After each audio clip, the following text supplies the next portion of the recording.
واو bareedduu rabbi faayee tiktok keessa kaaye. Maal jette bareedaa yaala suuka bishaana kaaye. Amma dubbii biraa dhiisii tiktok kee taap koppii liinkiin si godhaan natti heerumi bareedduu. Amma ati dhugaan gaadataa? Ammumaan manguddoo ergadhee ni haa si godhadha akkam. Waaw ammuma ni haa na hidhatta qarshii yoo hangam qabda? Ammaaf qarshii waan qabu rabbumaan qaba. Riskii rabbii fidaa yoo natti heerumte maal qaba? Jaarsa qarshii hin qabne xabshii maal ta'uu uffanni haa hidhadha kolkolou.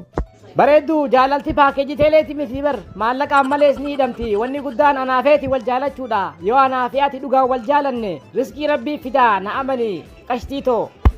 Fuula kiyya duraa baddi faanaddo jaalala kanaan gubbaan kaare an jaarsa shishirii dhageessee nyaata adda addaa naaf heeruun barbaada.